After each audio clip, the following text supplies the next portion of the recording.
This is the iPhone 17 Pro Max. This is the Samsung Galaxy S25 Ultra. I have taken and analyzed over 500 photos and videos on each to find out which of these cameras would I want to use. So let's start with the front camera. Okay, so this is front camera footage taken on both phones, and actually right off the bat, massive difference. So you can see this new front camera on the iPhone is quite a bit wider. So you're not just seeing my face and shoulders like you are on the Samsung, but also a little bit more of the scene on either side. But most of all, look at this. It's just completely blown out on the Samsung, but you can see so much more of the sky details on the iPhone. What about stabilization? So this is meant to be one of the key things that's improved with the iPhone camera this time. And to be honest, when you're just walking around, you can't really tell the difference. They're both pretty fantastic. If I start running, okay, so I'd say the iPhone creeps in front, but there's still not a massive amount in it. They're both very serviceable at doing this. And I'm out of breath. So yeah, the iPhone 17 Pro's front camera experience is probably the best I've ever used on a phone. And it's partly wideness and stabilization. It's partly how well it works on third-party social media apps, but also this new ability to rotate the camera to landscape without even needing to flip the phone. Which means when I want to take landscape video on my iPhone, I can do so while still holding the phone upright, so that my eyes are looking at the middle of the screen. But if I wanted to take that same video on the Samsung, then my eyes are looking at the screen, but the camera is all the way over here. So you notice the lack of eye contact. And when it comes to photos, Apple's image processing seems to have finally stabilized. You know, older iPhones used to make your skin look really rough, not anymore. They used to have this weirdly warm tinge, not anymore. The skin tone and color of these iPhone 17 shots is, well, I mean, it's a little boring compared to Samsung's vibrancy, but it is more technically correct. So Apple can take the overall win in front cameras. But what about zoom? Because while Apple has upgraded their zoom this time around to this 4x optical zoom camera that has a 48 megapixel resolution, when I saw that, all I could think was, yeah, but Samsung's should still be better with its 5x optical zoom camera that is 50 megapixel. So we found a massive pack of deer really far away from us. Let's zoom all the way in. And yeah, to be honest, I think Samsung's photo is a mile better here. This is a 40x zoom, and while there isn't actually a massive difference in terms of the information being captured, it's Samsung's processing. It's the decision to crank up the contrast and add extra sharpening that in this case is a total game changer, but it isn't always. Let's try something. Okay, I'm gonna flash two photos on screen quickly. Now, you've got a second. Which of these is better? Okay, so there's a decent chance that you, like me, initially sided with this one, because I mean, contrast and sharpness are like the first things your brain registers. This is Samsung's shot, but now look a little closer. And can you start to realize how that contrast has also come at the cost of the natural color and texture of the animals? Here's another example. I think Samsung is more immediately eye-grabbing on first glance, but then you start to properly soak it in, and I'm pretty 50-50 between the two. You could literally edit either one of these and turn them into the other, and just for fun, we did that. And the same is true for zoom video. So if you were at a concert or spying on a family of ducks, then I can't even see a slight difference in information being captured here at 10x zoom. It's just more sharpness and more contrast on Samsung, which sometimes makes it better, sometimes makes it worse. I do think it's a pro that the iPhone's zoom slider is smoother and it's more responsive, but then again, Samsung's screen is brighter in broad daylight, and that is just as useful. So honestly, give me either of these for zoom and I will be very happy. But now that we've touched on video, I do just want to talk about video in general. Because a few generations ago, this was a very easy thing to draw conclusions on. The iPhone just used to capture this whole extra layer of detail, but that's not really the case anymore. Like, this is a 4K clip taken on the ultra-wide cameras. And even though we are very far out, you can still fairly clearly see what this chimp is up to on both. Now, if we want to see clearer, we can switch over to the main 1x camera. But again, there isn't a detail difference at all. The only thing that I can notice, and you will see this throughout the comparison in all areas, is Samsung just isn't as consistent when it comes to color. Because have a look at the greenery in this shot, the trees and the grass, and see how much it changes as we move between the main camera and the ultra-wide. Or here, if we take some slow-mo, it's very detailed on both phones. It's just, look at all the animals on this merry-go-round. Can you see how Samsung's shot is quite overexposed, whereas the iPhone 17 Pro has handled it? And yeah, don't look at me. The high-level summary, though, is unless you have niche uses, like wanting to do extreme color grading stuff, like these are both really nice shots of some really nice parkour.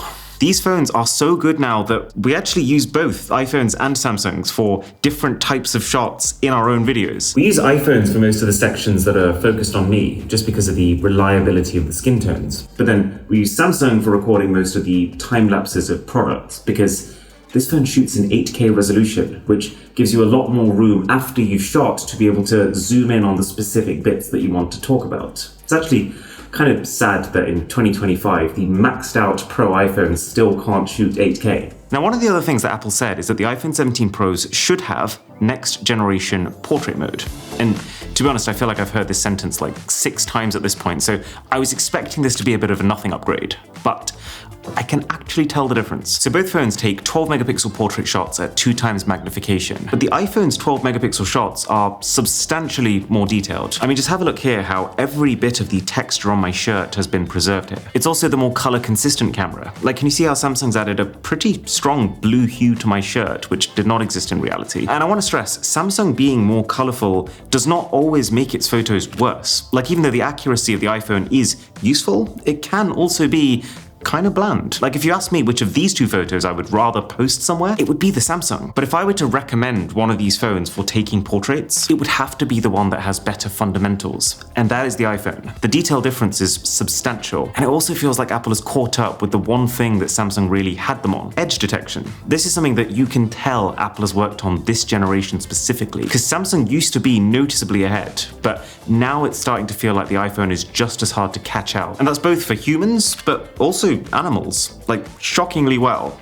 Animals that I can't imagine Apple and Samsung have sat there training their camera models on, but it's just impressive. It's pretty close to a DSLR quality background blur effect. Normal photos are kind of the same story too. The vast majority of the time you will look at what both phones take and you will think those are both sick shots. And so for a casual user, it doesn't really matter. Just pick the one whose style you prefer more. So that's the iPhone's more neutral look or Samsung's brighter, more vibrant one. But if we are getting out the magnifying glasses and analyzing, then just like with portraits, when you're taking 1x normal photos on your main camera, then yeah, the iPhone does pretty consistently get more detail in your shots than Samsung does. I mean, it's essentially just the fact that by default on auto, Apple is shooting in 24 megapixel compared to Samsung's 12. So if we crop into this thing's butt, then you can see more of the wood grain on Apple. And it does that while shooting faster too. Not by a mile like it used to, it's pretty close now, but look at this shot. This flamingo here was just about to take off, and can you see how the iPhone has practically frozen each drop of water on the spot? Whereas on Samsung there's a very slight drift from the fact that it's taking just a little bit of extra time to capture. And then, as with every single other mode, skin tones are also more predictable. There's no weird blue tinges like you can see on the Samsung here. I've always enjoyed having dinner and interacting, and so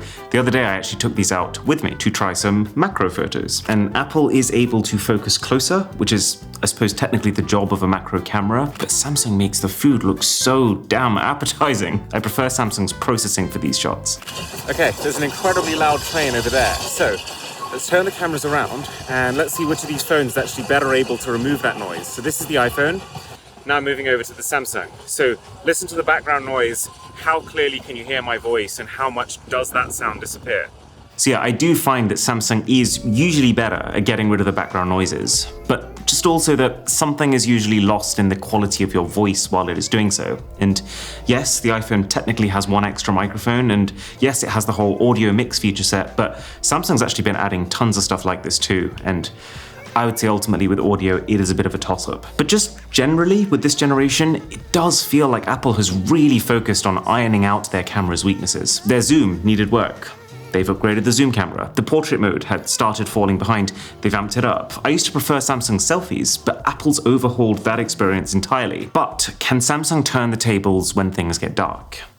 No, not really. But there are a couple of exceptions. So when you're taking videos at night, I would say both phones struggle an equal amount at correctly exposing the bright spots. Like, can you see how the name of this crepe cafe is practically unreadable on both? Bit of a crepe image, to be honest. And when you look close at the brickwork, they're also similar. Samsung is a bit grainier, Apple is a bit smoothed out, but I wouldn't say either is better. The detail level is pretty much the same. Like if we zoom into this sign over here, it's the same legibility, which I would say is a better indicator of information captured as opposed to sharpness or smoothness. But These are the key differences that I have noticed at night. One, Samsung's photos have better dynamic range than Apple's. Like this sign over here was super bright compared to the rest of the scene. Samsung could handle it, the iPhone couldn't. Two, iPhone's portrait mode holds its quality, whereas Samsung's falls apart quite a bit more, with it losing a grip on the way that colors should be presented and getting a bit too noisy. And three, that the iPhone is actually better at zooming in too when it's dark. Bear in mind, with each of these things I'm saying,